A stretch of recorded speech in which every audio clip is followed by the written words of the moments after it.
قرعة دوري الأبطال، صدقوني لخبطة وحوارات وأفلام انتوا في غنى عنها. أنا حاولت أفهم، وعلى قد ما فهمت هفهمكوا اللي أنا فهمته. عشان دوري الأبطال هم عاملين حاجة بشبه يعني عايزين يلخبطوا البني آدمين، بس الحمد لله احنا فهمنا شوية. أولا كده دوري الأبطال، الفرق التسعة الأولى يعتبر مش هيلعبوا أول مطوشة، مش هيلعبوا اللي هو الذهاب والعودة اللي جاي خالص، هيريحوا. ازاي؟ الفائز من باريس وبريست والفائز من بنفيكا وموناكو هيقابلوا واحد من الاثنين، يا برشلونة يا الليفر.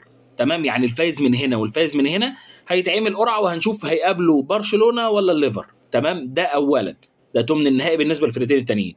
ونفس الكلام تحت، اتلانتا وبروسيا وسبورتنج وكلوب بروج نفس الكلام، هيستنوا او هيلعبوا هم الاربعه. تمام، والكسبان منهم هيقابل يا استون فيلا يا ليل.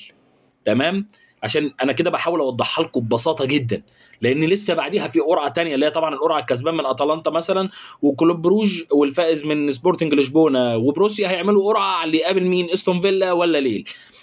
لقاء العمالقه، واللقاء اللي ما كنتش اتمناه بدري. لان الريال هيقابل مانشستر سيتي. الريال هيقابل مانشستر سيتي، ولو كسب حد منهم هما الاثنين هيقابلوا الاتليتيك يا اما باير ليفركوزن. تمام، والناحيه الثانيه عندك باير ميونخ هيقابل سيلتيك، لقاء في المتناول، والكسبان منهم برضه هيقابل باير ليفركوزن او اتلتيكو مدريد بالقرعه.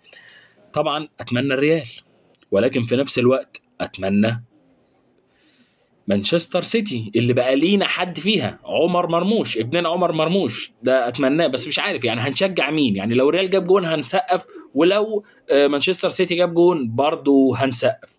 ونيجي بقى للاخر، يوفنتوس وايدنهوفن.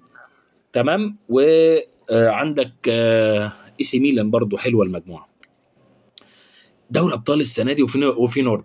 دوري ابطال السنه دي يعني هي اثاره، لكن انا بالنسبه لي القديم كان احسن. هي الاثاره بس اللي معموله احسن من القديم، ولكن القديم بالنسبه لي افضل بكتير من الكلام ده. عندك كسبان من اليوفي وايدنهوفن هيقابل يا ارسنال يا انتر، وبرضه الكسبان من اي سي ميلان وفينورد هيقابل انتر يا ارسنال. بس انتر وارسنال مش هيلعبوا، عشان تبقوا فاهمين، انتر وارسنال مش هيلعبوا، ده هيقابلوا يا ده يا ده. فهمتوا ولا انا حاولت ابسطها لكم وفهمتها لكم بالعقل؟ هنقول تاني، بنفيكا وموناكو هيقابلوا يا ليفر يا برشلونه. برشلونه والليفر مريحين، ونفس الكلام استون فيلا وليل مريحين. تخيلوا دول مريحين والريال والسيتي مش مريحين. واتلتيكو مدريد وباير ليفركوزن مريحين اول ذهاب وعوده.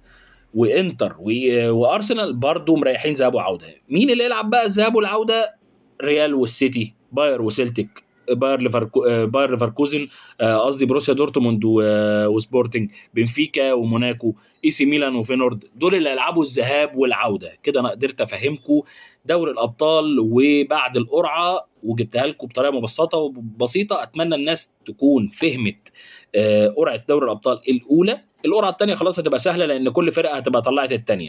لو عجبك شرح الفيديو المبسط اللي انا قدرت افهم دوري الابطال ماشي ازاي وفهمتك، يا ريت لايك وكومنت وشير واشترك واعمل كل حاجه انت عايزها. سلام.